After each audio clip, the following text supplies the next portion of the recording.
People in the UK have been undergoing major turmoil since the entire Brexit issue began. They were told it would happen, but here we are. Now we have the suggestion that perhaps there will be no Brexit. Meanwhile, households in the UK are dealing with maximum debt, and it doesn't seem to be slowing down anytime soon. You came here for the truth, so let me unveil that for you. Today we're going to have our focus on the UK. We're going to look at a couple issues from that, beginning with this article out of The Guardian. British households spend around £900 more on average than they receive in income during 2017. Do you understand what I just said right there? More than their income, pushing their finances into deficit for the first time since the credit boom of the 1980s.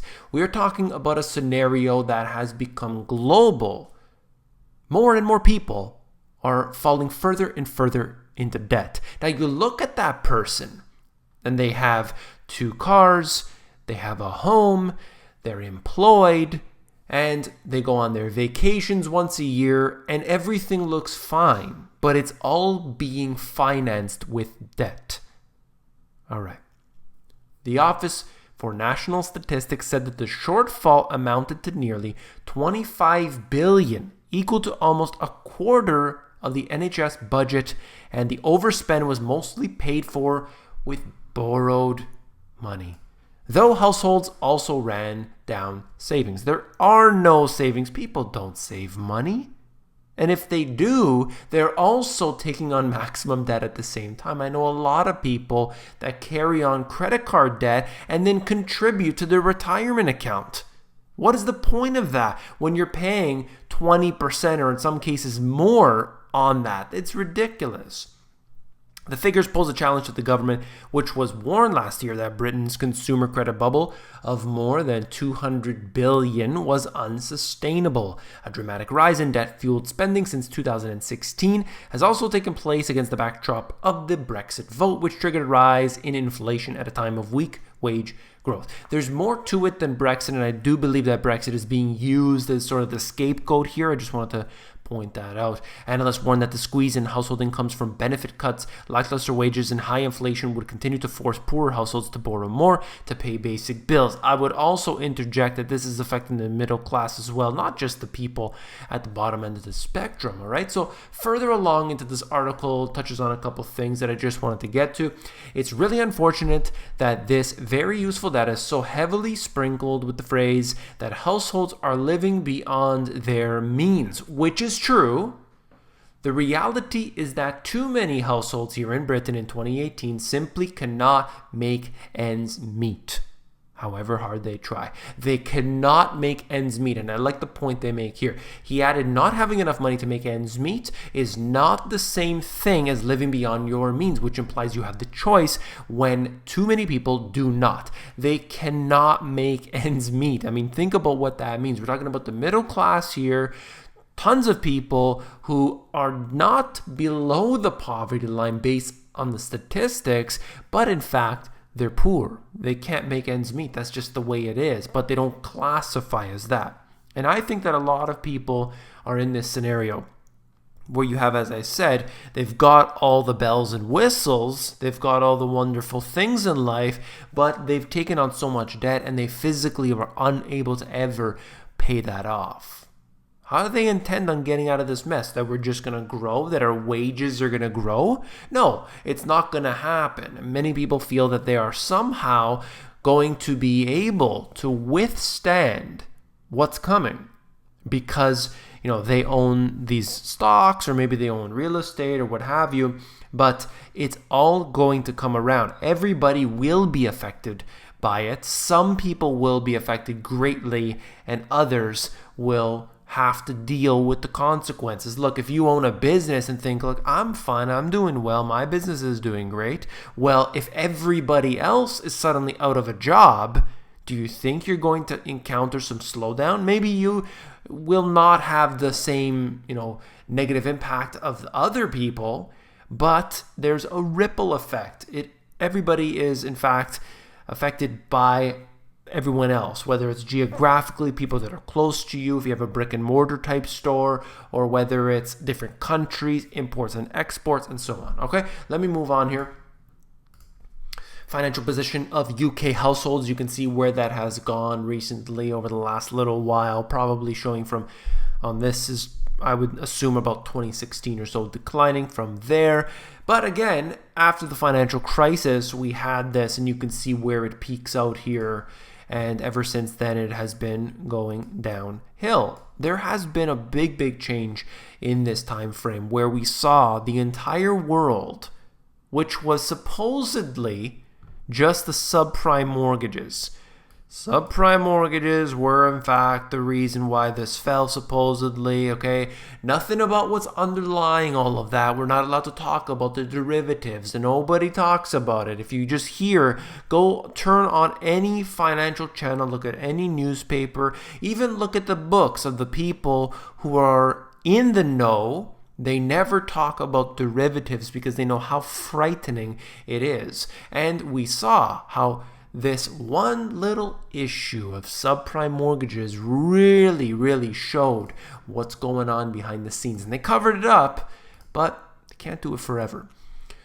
Major banks are preparing to support UK businesses with credit if Britain falls out of the EU next March with no deal on future relations with the bloc, highlighting just how disruptive crashing out of the EU could be for the UK economy. I think that they are scaring them, trying to say, look how bad it's going to be, you better stay in.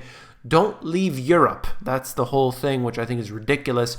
They're not going to move the country, I assure you. They're not going to push it across the seas. It's not how it works. You just have to set up agreements with other countries.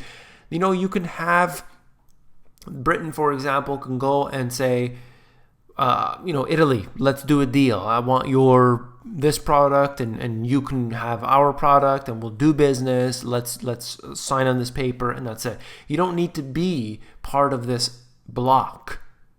It's not the way that business should be done to take advantage of certain countries and people lose out. Ultimately, in these deals, when you have many people involved, either many people involved or in this case countries, there's always going to be losers. And that's not good. When you sign a deal between two countries, you can actually make agreements and both sides can benefit. I'm sure that every country out there has exports and they have things that other country has and they produce and they can do very well. You don't see olive oil coming from the UK. Okay, you get that from countries like Spain, Italy, Greece, and so on. So they're not, going to not partner up. I mean, it's ridiculous. They want their olive oil. They want their olives. They're going to do that type of business. They're going to want to be able to communicate back and forth. It's not like they're just leaving and they're never going to do business again. I mean, it's ridiculous. The way that they badmouth the Brexit, there's a lot to it. But I'm just saying, the way that the mainstream media projects it to people, as if now the UK is going to be isolated and this is going to be a huge problem for them. Sure, maybe in the short term, but in the long term, it's beneficial because now they're going to be able to set up deals with all of the countries in Europe and make sure that they are going to be benefiting from each one of those. I'm just happy that they never took the currency. That would have been a complete disaster. The Telegraph reported on Sunday that CEOs and banking lobbyist groups are ready to extend lines of credit to soften the economic blow by blockages in trade and financial flows in the event of a no-deal Brexit. I'm waiting for this, and I think that it would be great if they actually do a Brexit. Now, the funny thing was they were threatening that this is going to be a huge problem if there's no Brexit. And now they're saying if there's no deal on a Brexit, then it's going to be a huge problem. I don't know what to believe anymore. All right. UK house prices fell for the first time in 7 months as sellers adapted to the reality of the weaker market. Asking prices slipped. It's only 0.1% in July, but if you annualize that, that can start to become a problem. From a month earlier, property website Rightmove said on Monday in London prices slipped 5.5%, with smaller apartments falling faster than bigger homes. All right, so we see the beginning of this. I showed you this before, and I'll touch on some more points in just a second. It's not, a free fall here, definitely. The reduction in asking prices can be a sign of a falling market, with more price reductions at this time of the year than in any of the last 6 years. There's likely to be a combination of both internal overpricing and failure to react fast enough or to reduce by enough when the initial buyer interest fails to lead the sale. They're trying to make excuses for it, but ultimately we see the weakness that has been prevailing currently, and we're going to see that continue.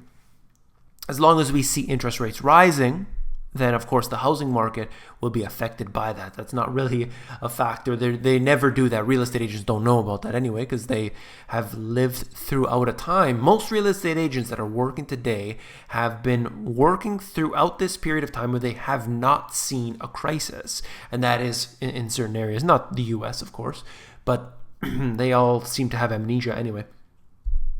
All right, so they're talking about the 3-decade boom here, as I mentioned, so I'm going to move on. A poll of 75 global real estate investors from 52 institutions across 22 different countries reveals that only 46% of investors intend to continue with the same level of investment in UK property, with 51% expecting to reduce their investment. That's big, that's important, and I think that this is an issue that needs to be addressed, because you have globally, the prices have been rising in many areas, and in a place like London, I mean, it's just astronomical how high these prices have become, and people don't want to invest in places that are necessarily going to go into bubble territory. They want steady and stable income from their passive investments. They want to be able to get that money and collect a paycheck. They don't want necessarily appreciation. That's not the reason. That's actually the last reason why you want a real estate property. You want to be able to make passive income. Passive income is the ultimate strategy for financial freedom. Okay, but there are some reasons why you could want the appreciation. A lot of people use their homes as an ATM, and in that case right there, you could do that, sure, certainly. Okay, last couple little points that I wanted to make before I end off. Based on the Brexit negotiations to date, over the next 12 months, my organization plans to, and then it breaks it down, continue with the same level of property investment and so on, and that just shows you that 3% want to increase their investments in UK property. That is, it's telling me something. I mean, that they would either stay at that level or actually reduce. Pretty much everybody is saying that, and that's because we're seeing a lot of the turmoil. They're not sure what's going to happen with the Brexit. They're saying, you know what, maybe I'll invest in this market or that market instead. Okay, so it's going to get into some more issues here, but I just want to move on. Where will you focus the most investment during 2018? You could see that on the chart for yourself here. Different cities around Europe are on the right-hand side. Berlin clearly seems to be the biggest population growth over the next 10 years, according to individuals. It's an interesting observation that they're making here and depicting it on this chart. Now, last but not least, I think this is so important. I mean, it's a silly little cartoon that I would just quickly read. It is now time to stimulate the economy with government spending. So this individual here, being like a politician of some sort, and he takes from one big bucket, taking the money from one side of the bucket and pouring it onto the other side of the bucket, and then he says prosperity. And that's the way that government acts. They are able to generate a complete dislocation of reality, and yet people believe it. How are you going to take money from one part of the economy, put it into another part of the economy, and think that in all of your wisdom, you're going to be able to create prosperity? It doesn't happen. They're unable to do it. They're a complete failure at 100% failure rate. And yet, here we are today, spilling out all this garbage that we see these politicians talking about all the time. Why not let the people decide? Why not let the people have the ability to do what they want with their money? No. We need to tax the hell out of people. We need to take money from them through the inflation tax so that we can decide what's best for you. There's no competing currencies. There's no way that you are ever going to do well because we will decide everything that happens. And yet, it benefits the few. If you found this video informative, please give me a thumbs up. When you give me a thumbs up, it helps to support the channel. I do appreciate that. Thank you. And if you want the financial education that you were not taught in schools, it was left out on purpose so that you don't know what to do. Well, all you have to do is read these 2 books. These are very simple, easy to read books, yet we get into everything from the foundation, the history, the asset classes, how to profit from them, talking about self-sufficiency, talking about reducing your debt, and so many other topics that are covered in here. Check them out. Link is in the description. If you're more interested in the audiobook version, you can get that at themoneygbs.com.